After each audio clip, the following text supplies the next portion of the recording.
여러분 안녕하십니까? 진성호입니다. 한국당 대표로 취임한 이후 황교안 카드가 처음으로 폭발력을 지금 발휘하고 있습니다.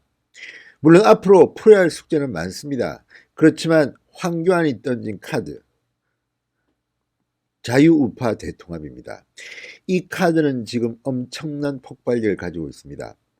지금 민주당과 이 박지원 의원과 같은 저쪽 진영 사람들은 상당히 긴장하는 눈치입니다.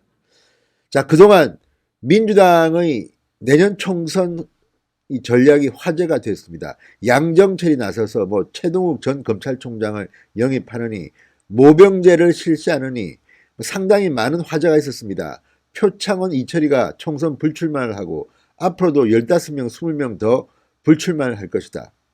그런데요, 황교안의 이 카드 한 방에 정리가 되어버렸습니다. 물론 황교안 대표가 그전에는 좀 비판을 받았습니다. 1차 영입 인재 발표를 하는데 논란이 좀 있었고, 또 그전에도 나경원 원내대표가 패스트트랙에 오른 현역 의원들 가산점 문제 이런 것 때문에 좀 비판받는 건 있습니다. 그렇지만 그것은 하나의 흘러가는 겁니다. 지금 자유우파 대통합 이 카드는 상당한 폭발력이 있습니다. 지금 총선을 5개월 앞두고 있는데 언론들은 지금 집중적으로 자유한국당에 관심을 갖기 시작합니다. 반면에 민주당과 이 평화민주당, 평화평민당 또는 정의당 지금 뉴스에서 완전히 사라지고 있습니다. 어찌된 일인지 지금 한국당의 보수우파 통합론 그리고 혁신론 이런 것들이 지금 논란이 되고 있습니다. 홍준표 전 대표가 계속 또 이 SNS를 통해서 한국당을 비판하면서 치고받고 싸우는 것들이 또 언론에 보도됩니다. 물론 이거 좋게 보면 좋고 나쁘게 보면 나쁠 수도 있지만 이것이 저는 나쁘지 않다고 봅니다.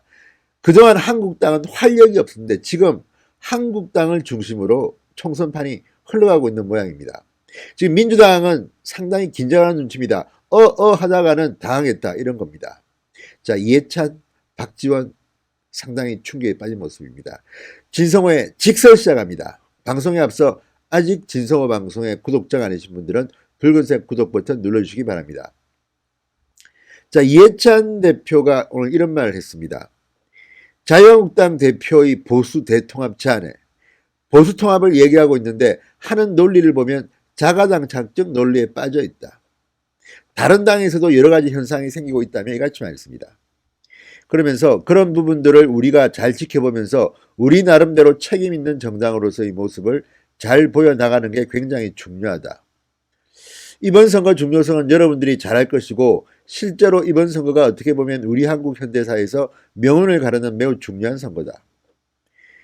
선거가 가까워 올수록 더 예민해지고 긴장되고 그럴 텐데 이럴 때일수록 냉정하고 차분하게 잘 임하는 게 매우 중요하다. 선거는 상대적인 것이기 때문에 우리만 잘한다고 되는 게 아니고 우리가 최선을 다하지만 상대보다 더 잘해야 하는 것이다. 이렇게 말했습니다. 무슨 말인지 모를 아주 복잡한 중언부언이지만 요지는 이겁니다. 우리가 아무리 잘해도 상대방이 더 잘하면 우리는 이기기 힘들다는 겁니다. 이미 이해찬 대표는 속내를 드러내기 시작했습니다. 책임 있는 정당으로 모습을 보여주자. 지금 이해찬 대표는 본인이 사퇴하느냐 문제를 가지고 지금 당 게시판이 난리가 났습니다. 그러자 허겁지겁 총선 기획단을 띄우고 지금 상당히 빨리 이 선거 체제로 돌파하는 느낌입니다. 그런데 문제는 그런 민주당의 노력들이 언론에는 거의 보도가 잘 되지 않습니다. 왜 그럴까요? 더 큰, 더 재미있는 흥행 요소가 등장했습니다. 자, 한국당의 황교안 대표가 지른 것. 지금 언론들은 밀려서 냈다고 하지만 저는 그렇게 보지는 않습니다. 언젠가는 던져야 할 카드입니다. 그렇지만 던지기가 상당히 고통스럽습니다. 바로 탄핵과 이 문제가 직결되어 있기 때문입니다. 자, 유승민 의원이 화답을 했지만 지금 한국당 내에도 유승민 의원에 대해서 거부감 있는 사람들이 꽤 있습니다. 그런데 이들이 지금 이상하리만큼 조용합니다. 초선 44명이 성명서를 발표했는데 들어보면 황교안 대표에게 반기를 든 것 같지는 않습니다. 오히려 황교안 대표를 도와주는 내용으로 보입니다. 자, 지금 한국당의 구조가 그렇습니다. 서로 반박하고 싸우고 할 줄 모르는 조금 패기가 활력이 좀 떨어지는 정당이었는데 지금 갑자기 논쟁이 붙었습니다. 3선 이상 영남, 강남 3구 지역구 의원은 용퇴하거나 험지로 나가라는 김태흠 의원의 이 발언, 물론 지금 김태흠 의원을 공격하는 목소리도 있지만 어쨌든 이게 상당히 중요한 폭발력이 있는 그런 요소가 되어버렸습니다. 이 말 이후 서로 치고받고 논쟁이 시작되는 이거 좋은 겁니다. 자, 그러면 왜 우리는 3선 이상 된다고 해서 영남이라고 해서 다 나가야 되느냐? 논쟁을 해보자. 그러다 보면 옥석이 구분될 겁니다. 지금 황교안 대표는 아직까지 가장 강력한 카드를 내놓지 않았습니다. 황교안 대표는 정치 친인이기 때문에 사실 제가 봐도 미숙한 점이 많지만 크게 싸울 줄은 아는 사람 같습니다. 카드는 뭐냐? 공천 룰입니다. 아직 한국당은 공천 룰을 내놓지 않았습니다. 민주당은 이미 내놨습니다. 그래서 지금 무슨 말을 해도 신선하지가 않습니다. 지금 뭐 20%, 25% 현역 의원을 뭐 물갈이 한다는데 신상진 의원, 지금 이 한국당의 공천 룰이라든지 새로운 정치 쪽의 이 책임을 맡고 있는 신상진 의원은 라디오에 나와서 이렇게 말합니다. 한국당은 40 내지 50%가 물갈이 될 것이다. 두고 봐라. 아직 황교안 대표는 패를 까지 않았습니다. 그래서 지금 저들이 벌벌 떨고 있는지도 모릅니다. 이해찬 대표는 평소 거의 날카롭고 조금 이 과격한 편에 비하면 지금 굉장히 부드럽습니다. 떨고 있는 게 아닌가. 박지원 대한신당 의원도 그렇습니다. 자, 황교안의 보수 대통합이 실패할 것이라고 단언합니다. 페이스북에 글을 올립니다. 자, 예측대로 황교안, 유승민 두 분은 묻지마 통합, 반면 탄핵을 부정하는 친박신당, 우리공화당은 통합을 반대한다. 그러면서 위기의 황교안 대표는 국면 전환을 위해 보수 대통합의 깃발을 들었지만 바른미래당 유승민계 몇몇 의원의 예정된 입당으로 끝날 것이다. 보수 대통합은 찻잔소의 미풍이다. 이렇게 말합니다. 왜 이렇게 말할까요? 겁나는 겁니다. 지금 이슈를 한국당이 빨아들이고 있습니다. 그리고 지금 유승민만 이야기하는데 꼭 그렇지는 않습니다.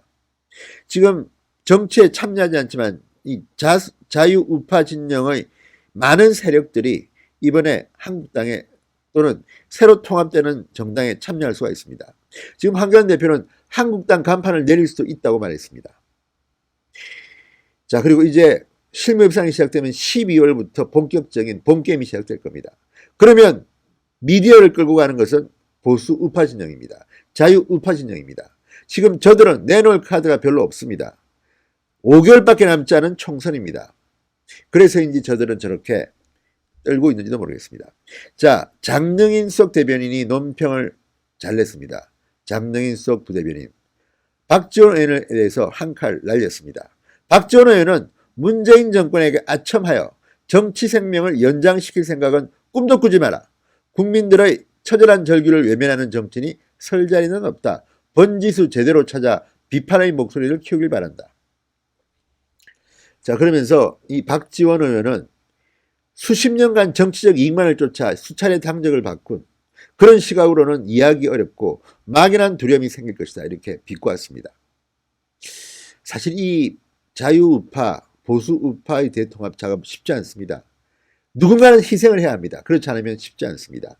그래도 지금 이슈를 빨아들이고 있습니다. 반면 민주당과 저쪽 편, 대한신당이나 민평당이나 정의당 저쪽의 대통합이나 이 빅텐트는 거의 거론이 되지 않고 있습니다. 선거 얼마 남지 않았습니다. 정기국회가 끝나면 한국당은 또다시 쇄신의 방안을 발표할 것입니다. 자, 지금 국면에서 긴장을 늦춰서는 안 됩니다. 어쨌든 이해찬, 박지원의 반응을 보니 황교안의 자유우파 대통합 카드는 상당히 폭발력을 지닌 것 같습니다. 진성호의 직설이었습니다. 여러분 감사합니다.